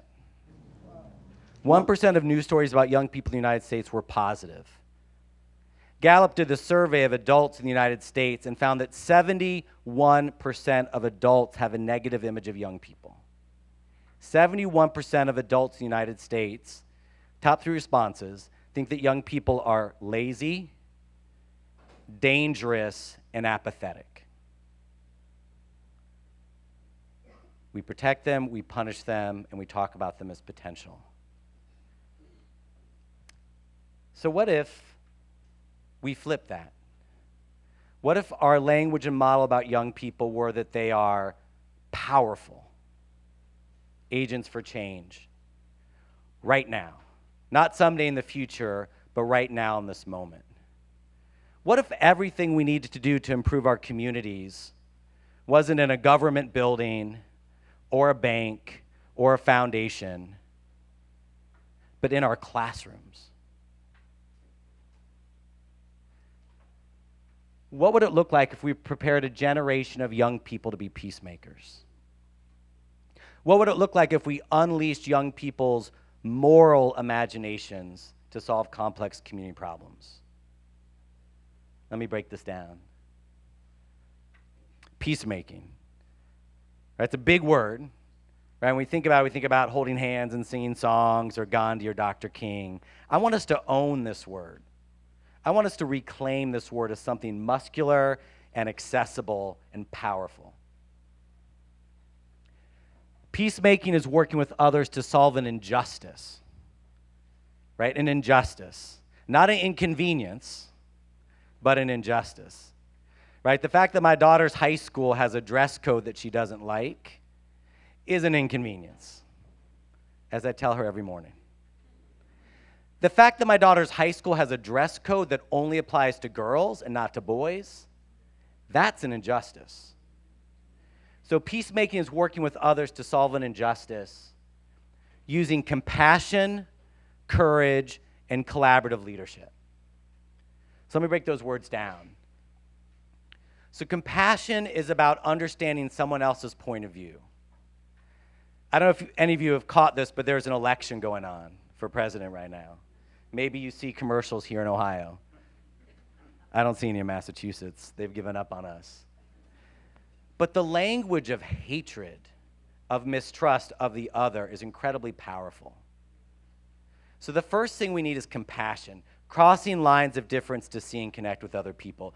This young man is Jeremiah Anthony. He went to a huge public high school in Iowa and noticed an incredible amount of cyberbullying, particularly on Twitter. People were cruel to one another online. And his insight was use those same powerful tools of communicating and connecting, but for good. So he created a positive Twitter account called West High Bros. He recruited 10 other young people, most of whom he didn't know, from other cliques and groups in the school. And all they did, get this, all they did was tweet out compliments. And for him, a compliment had to do two things. It had to be genuine, and it had to be authentic. So things like, go girls cross country team, I hope you win states, but also, Janice, you looked really depressed after math, I hope your day gets better. Bullying decreased at their school by 75%. And not because the principal said, we're a zero-tolerance school, but because young people had compassion integrated into their culture. So the first thing we need is compassion. The second is courage. This is a young man named Babatunde, 17 years old, walking home from a school internship in Baltimore, stopped by the police on suspicion of drugs, thrown to the ground, handcuffed, and threatened, and then released. This young man took that experience, he made a movie about it, where he interviewed young people of color in Baltimore about their experiences with the police. But he didn't stop there. He then went and interviewed police officers about their experiences. He said, what goes through your mind in those moments? What are you worried about? And his insight was that police officers and young people are terrified of each other because they don't know each other. So this young man, as a 17-year-old, went and trained 2/3 of the Baltimore police force on how to work with young people. Against the wishes of his parents, his friends. And what he had them do is he had them role play. So the police officers had to be young people in these skits. And the young people had to be police officers. I can't underscore what it was like for a 17-year-old, first of all, to sit in precinct after precinct talking to officers. And you know, officers are like all of us. They don't necessarily want to be in for a 2-hour training on a Friday afternoon. And help offer a different way of seeing. That's what courage is. It's raising your hand and saying you're going to be different. Then the third is collaborative leadership, right? We get these models of leadership, right, which is Dr. King and Selma, these great moments, these great leaders. The civil rights movement wasn't Dr. King, it wasn't Selma. It was hundreds of thousands of people, first of all, mostly women and young people, sitting around tables like this deciding they were going to be different, right? We have this myth of the individual leader, but that's not how change happens. Change happens in rooms like this with people like you around tables like these. This young man, Wei Chen, came to the United States when he was 17 years old. Did not speak a word of English. He immigrated from China. Second week of school, got sucker punched in the back of the head. How's that for a welcome to America message? He went to the security office to report it, and they said, well, who hit you? He said, I don't know. There's nothing we can do to help you. A couple months later, 26 students at his high school were assaulted. 26 students, 17 of whom had to go to the hospital. All Asian immigrant students. His insight was that these young people who were beating him up and his friends up every day were just as much a victim as he was of a culture of violence at that school. 50 years ago, it was the white students beating up the black students. Right now, it's the black students beating up the Asian students. The roles change, but the script's the same. And it wasn't the young people's fault. It was that school culture. So this young man, again, barely speaks a word of English, led an 8-day boycott of his high school. First day, it was just the Chinese students. Then it was all the Asian students. Then it was the black and Latino students. And they stood in front of their school and held a press conference and said, we are not going to participate in a system that does not see us as human. This young man filed a Justice Department lawsuit, which he won. One of the first of its kind brought by young people that said, we have a right to be safe in our school. The case was won because of his journal. Because every day he would write down who beat up whom and which administrator was watching. Building that network of leaders is what it takes to be a peacemaker. I want to say one other thing about what it takes to be a peacemaker.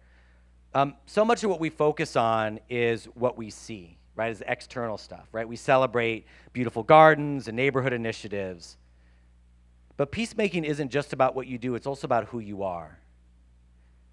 What is that question we ask young people? What do you want to do when you grow up? What do you want to do when you grow up? But we never ask, who do you want to be? So part of peacemaking is the internal work, to take a risk, to deal with conflict in a different way, right? Is to be a good person. I survey parents all over the country about their interest in their children in schools. They don't care at the end of the day how well their kids do on the SAT. They don't care at the end of the day about how rich their kids are. What they care about is, are their kids going to be good people? Fundamentally good people.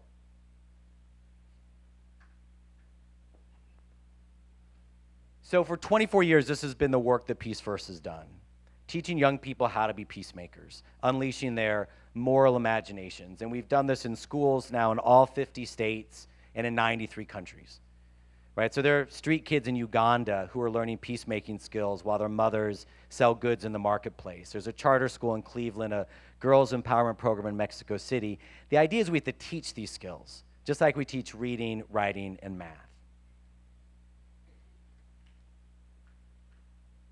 Then something happened that changed my mind about 5 years ago.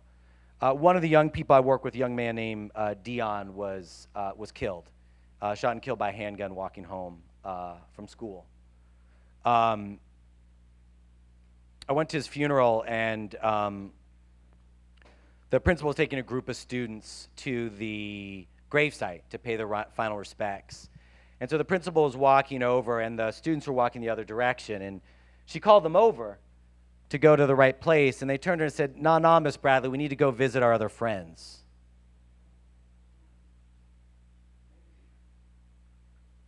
We have young people who have multiple friends to visit in cemeteries. And that's just what makes the headlines, right? That's just the violence that we can see and touch, right? We can talk about sexism and racism and homophobia, all of those things that keep young people from feeling safe and healthy and powerful. That's when I realized that helping a set of young people in a specific school to develop these skills to be peacemakers and then sending them out into a world that on its best day is teaching something different, is modeling something different. So the question is, how do we build a new culture? Right? How do we create a different narrative? And so 4 years ago, we went out to find and tell stories, like the young people whose stories I was just sharing through the Peace First Prize, which we really imagine is a Nobel Peace Prize for young people. Like a Nobel Peace Prize for young people. It's a $25,000 two-year fellowship investing in young people who are doing the really important change work in their local communities. And when I say we did this with the Girl Scouts and the Boys and Girls Clubs and the teachers' unions and the school superintendents and 5,000 grassroots community groups. And we found thousands and thousands of incredible young people in all 50 states who are doing incredible work in their communities. And I want to invite one of them to share her story and her journey as a peacemaker and the kind of support that she has received and given. So I'm going to invite Jasmine to come up, and I just want to say a few words about her as she makes her way up on the stage. What impressed us in the interview process with Jasmine, so we meet a lot of amazing young people. You know, when you're giving out $25,000 to young change makers, you meet incredible young people. And I say, I get applications from young people who raised $10 million to cure cancer, or who fed 15,000 young people through backpacks of food in South Florida. And I love those programs, but at the end of the day, those aren't the stories that I want to tell. I want to tell that story of a 10-year-old in New York City. True story. Every day she walks into the cafeteria and she scans the cafeteria. She finds out one kid that no one is sitting with and goes and sits with that kid. Those are the stories that we need. Not these superstars that you hear and say, okay, I'm not going to raise $10 million for cancer, so I'm not even going to try. But young people who challenge all of us to be the best versions of ourselves, not just by what they do, but by who they are. And Jasmine has been that kind of leader, so I'm going to invite her to share her story.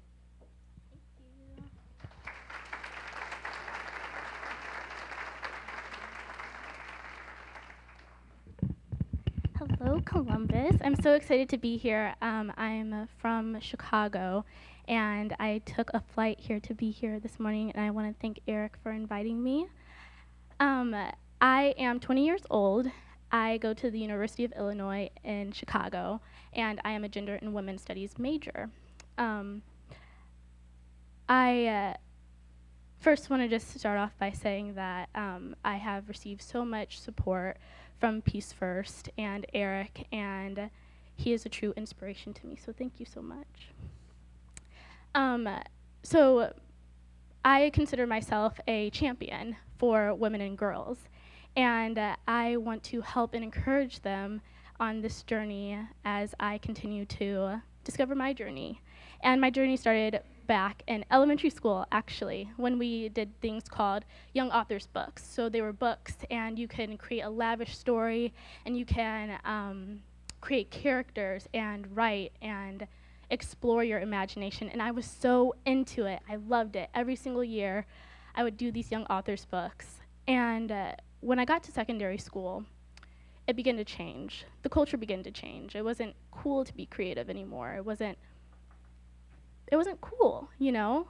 And so I got into the social aspect of my life, and I started hanging out with my childhood best friend. Her name is Claire. And we would spend summers in her room with chips and grapes on the floor, flipping through piles of magazines every day, piles and piles of magazines. And we would see the same images, the same type of people. But it didn't really resonate with us. We just loved magazines. We loved the glossiness. We loved the fashion. Time passed, and me and Claire, we went to high school. And Claire began to get bullied. And we revisited those magazines again. But it was different this time because Claire said, I don't look like them. I'm not 6'2". I'm not 112 pounds. Like so many people who get bullied, she started to believe the words that her bulliers and her harassers were saying about her were true. But in my eyes, Claire was perfect. She was smart and ambitious. She was talented. She was beautiful. But of course, she was underrepresented in the media. So that's where my idea came from. I decided to start Love Girls magazine. Love Girls is a self-esteem magazine for girls by girls, ages 13 to 19.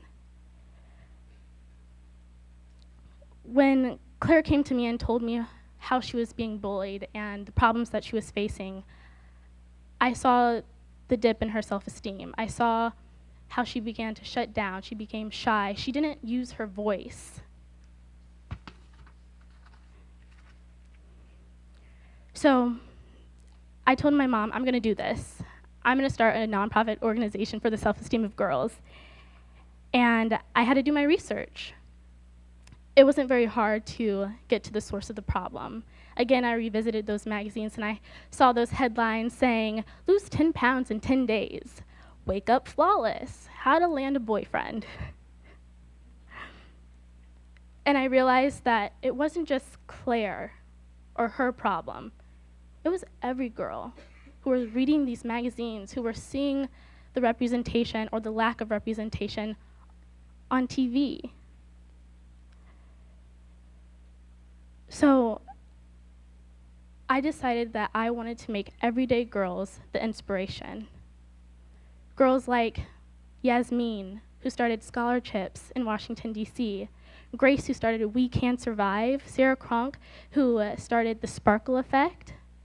All these girls ended up being Peace First Prize winners, but I met Yasmin when the magazine was in Washington, D.C., and we featured her in it. I met Sarah when she was on the cover of the magazine because we were both from the same hometown. So to get started, I had to face some yeses and some nos. And the first no came from my mom. Like I said, I was 15 years old, and I said, Mom, I have this great idea. I'm going to start a self-esteem magazine for girls by girls. And she was like, okay. Maybe you should go to school, get your PhD, learn about publishing, and then we can talk. But I was so persistent. And it's funny because just last week we were on a conference call with somebody, and she had said, after the person was questioning if the girls could do the project that was set up to do, and my mom was like, I wouldn't question young people if I were you.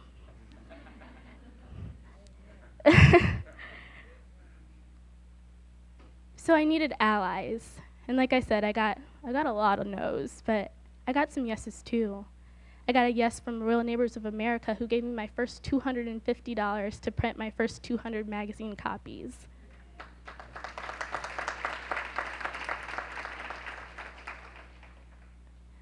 We sold subscriptions. We did advertising. And when I say we, I'm talking about girls 13 to 19, learning these skills that aren't taught to us in school. So I'm moving along, and I realized that maybe my mom was right. There are some barriers here. I knew nothing about publishing. I knew nothing about distribution. I knew nothing about software. But with those allies and their help and their support, people like you who have these skills, who can help young women in my organization or in organizations that are around your community, you guys have the skills to mentor and help us so that we can achieve our dreams. So as I'm learning these skills, these girls are learning these skills. We're all getting ready for college. We're all boosting our self-esteem. We're all having a voice and telling our stories. As I reflect on my journey, it's been life-changing. 2 years ago, I started college, and I was a business major with a women and gender studies minor. And this summer, I switched to have gender and women's studies be my full-time major because I realized starting to take those courses that I'm learning these words, these fancy words and this fancy language of problems that I've been fighting for 5 years. And I knew that my purpose was grounded in the work that I started when I was 15 years old. I can't take complete ownership of the magazine, though. It has been a collective collaboration with everybody who has decided to join, with everybody's voice. It is a community effort, and it's been amazing and beyond my wildest dreams. I kind of look at my project now as an anchor to a ship. When I was 15, I thought it was the ship.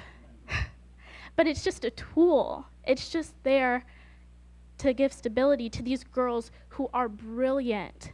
These girls who share their stories about bullying, body image, fashion, whatever it is that they're into, divorce, everything that they're going through. It's just the anchor. The title of the magazine is Love Girls, and love stands for lead, overcome, value, and empower. And not only is that, thank you.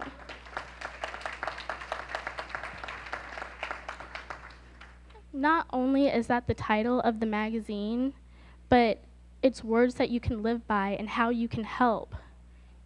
You can help these girls become leaders, and you can help them overcome anything that they have going on. You can value them. You can show them what they're worth, and you can empower them, lift them up. Lead, overcome, and value, and empower. This is what I live by. This is my purpose, and I feel so fortunate to stand here and share it with all of you. So thank you.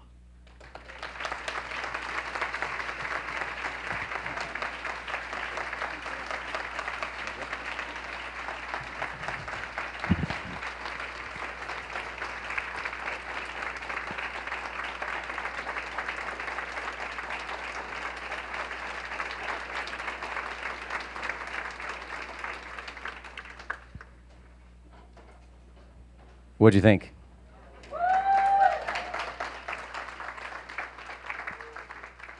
And did you hear the peacemaking in her story? The compassion, the courage? As a 15-year-old saying, I'm gonna create a magazine. First of all, in 2015, saying you're gonna create a magazine is courageous. And then the collaborative leadership, the we, the us. I'm gonna embarrass you for just a second. We're trying to set up some meetings with her to meet publishers in New York to grow her network. It's part of what we do as an organization. She said, I'd love to, and I want to bring 15 other girls with me. Like, that is the kind of leadership that we need to tip the scales.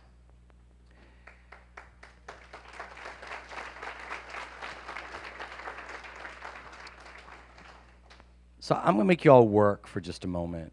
I wanna challenge you and then end with some final ideas. So I grew up here in Ohio in the Just Say No generation, right? Where Nancy Reagan went on different strokes and told Arnold not to use drugs. And then they had the frying pan and the egg, which I never quite understood. And then at some point, the frying pan was smashing things up in the kitchen. And now we've got the zero tolerance, don't be a bully. We do not call our young people to anything as a country. I'm going to say that again. We do not call our young people to anything, and then we act surprised when they don't show up. So we did this prize, right?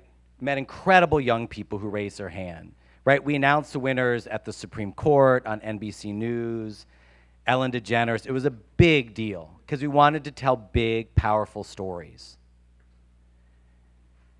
And the problem, when you have 1,000 young people who raise their hand and say, I'm a peacemaker, I want to be part of this, and you choose 5 winners, you're also telling 995 of those young people that they're not good enough.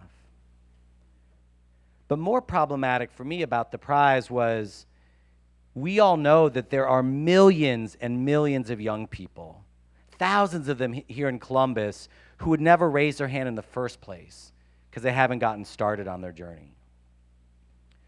So our next big piece of work is invite and challenge young people between the ages of 13 and 24 to join us in a movement to create peace in their communities.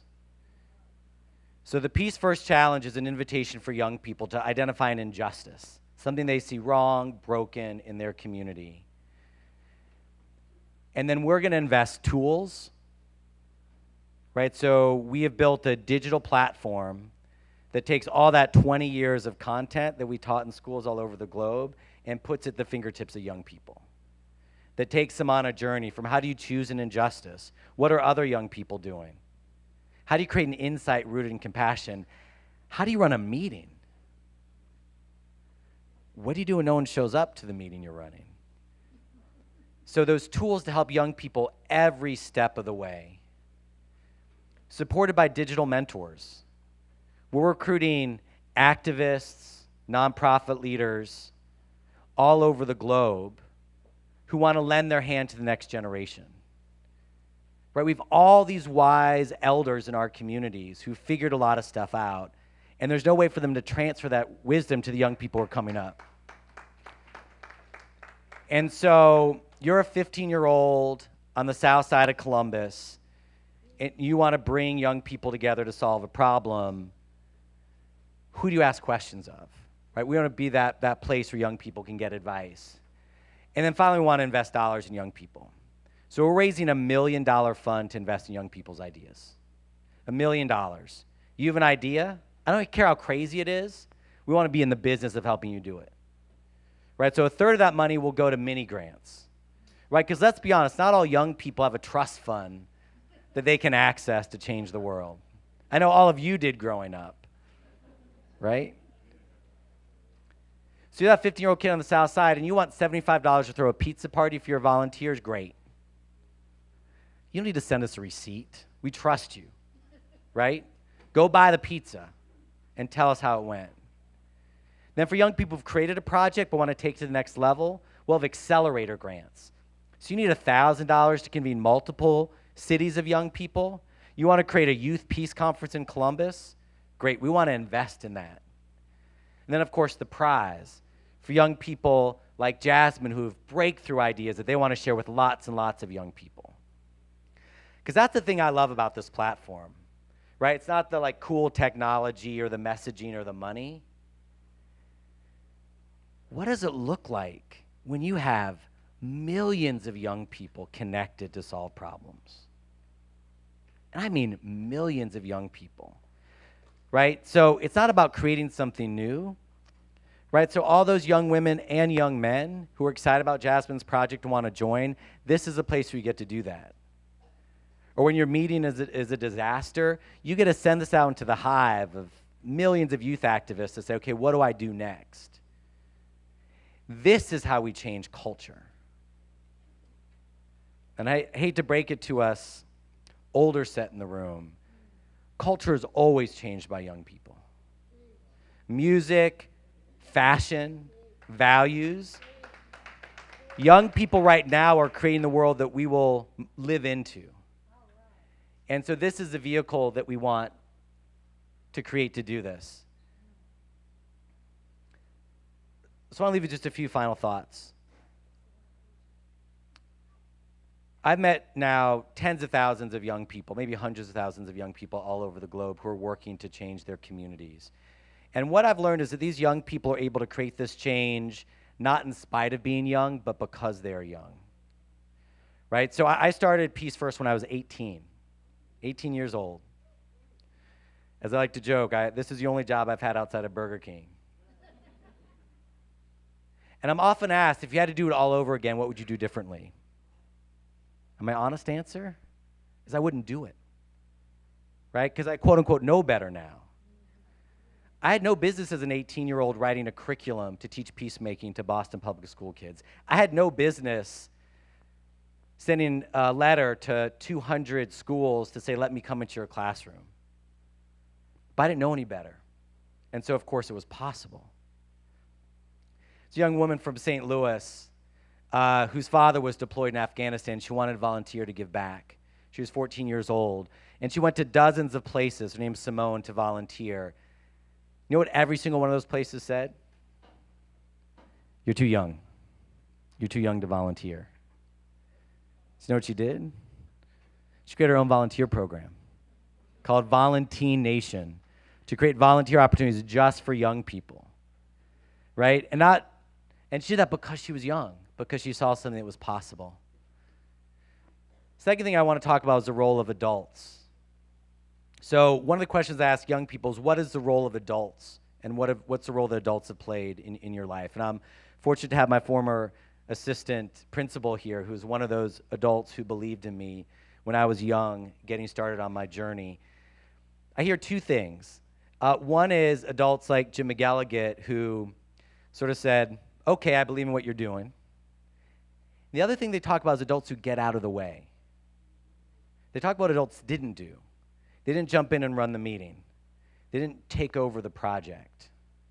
And every single one of these young people talked about that adult, that guidance counselor, parent, grandparent, auntie, church elder, who believed in what they wanted to do, and they didn't say, here's what you should do. They said, how can I help you? That's a powerful sentence. How can I help you? Not let me tell you what to do, or let me tell you why you're an idiot, or let me tell you why this isn't going to work, but how can I help you? That's the role of adults. And then the last story I want to share, and sort of my invitation, look, everyone in this room is working for justice. Big ways, small ways. We're all trying to push that boulder up the hill to create a world that's more beautiful, fairer, more loving, more kind, more peaceful. And let's be honest, it's hard sometimes. You get tired. I'm not talking about I need a good night's sleep tired. I'm talking about in your bones, in your soul. I'm just going to go work at Walmart tired. When I was 8 or 9 years old, I wanted to bake a cake. And not just any cake, but the Betty Crocker triple layer chocolate cake. You know what I'm talking about. With the ooey gooey chocolate frosting. And in that bright red Betty Crocker cookbook, they had a picture of that cake. This is what I was going to make. So I mixed the ingredients, followed everything to a T, measured everything twice to make sure I got it right. Then I poured the batter in the 3 different pans, preheated the oven, put my cakes in the oven, and waited. Ding, timer went off.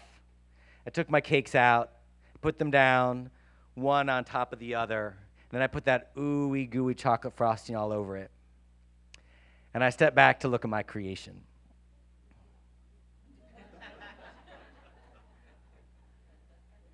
And I remember looking at that Betty Crocker, bright, shiny, beautiful picture, and then looking at my creation.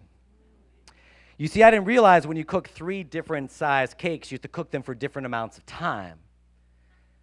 So the top layer was a charred piece of chocolate rock that had sort of sunk, like the Titanic, into the bottom layer, which was this ooey gooey half-baked mess.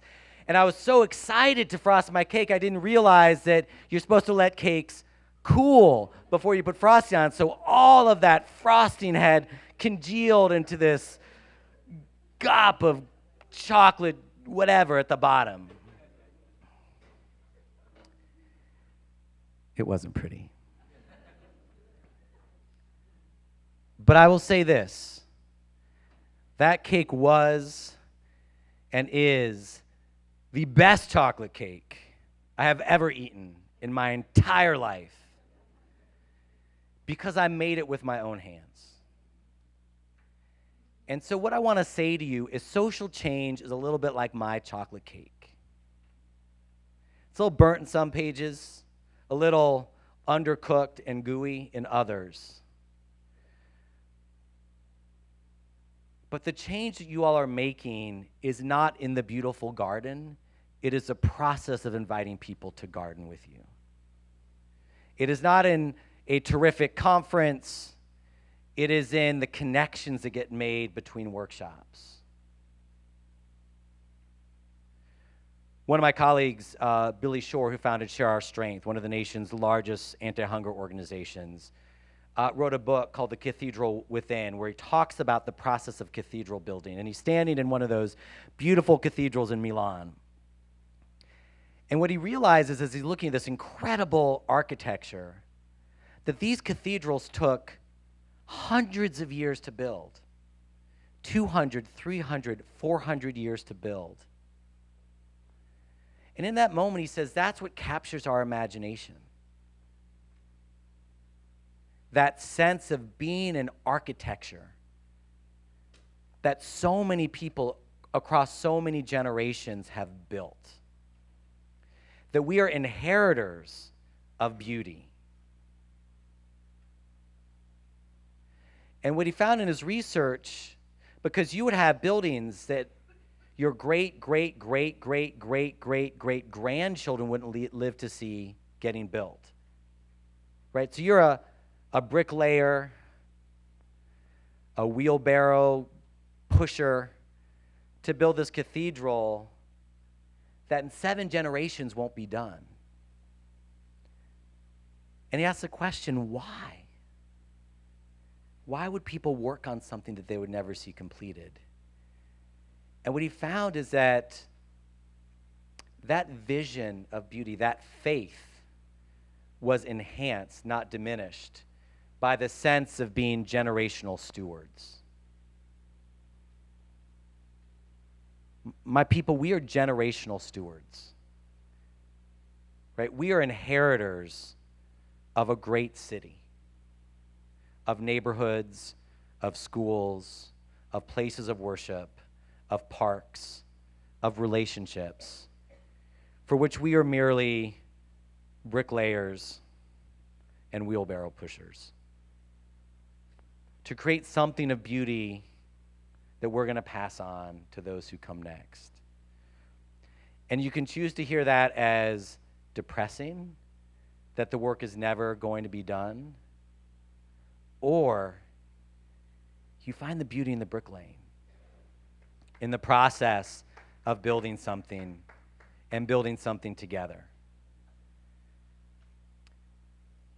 So the Peace First Challenge is launching on Monday. And we're launching with 1,000 young people and in 3 cities. And we're saving 150 slots for young people here in Columbus. This is what you do when you're the boss and your hometown's involved.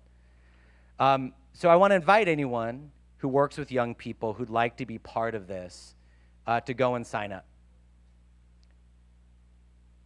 Go and sign up. Website's not going to be beautiful. We're rolling out for the first time. You're going to help us figure out how to make it better. Young people are going to help us figure out how to make it better.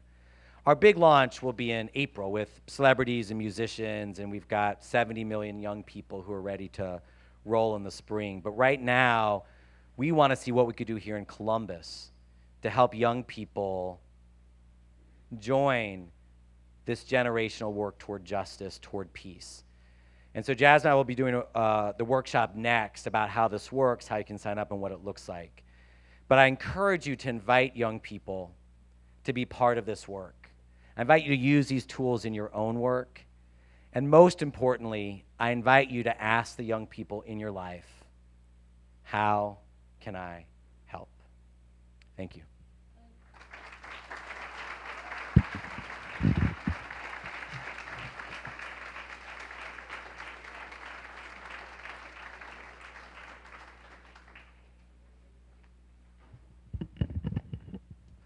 Wow, that was some inspiring stuff. Can you please join me once again in thanking Eric and Jasmine for being here? And if you're, I would say, applaud even louder if you are ready to engage our youth in this work in our community. Let's raise it up for them.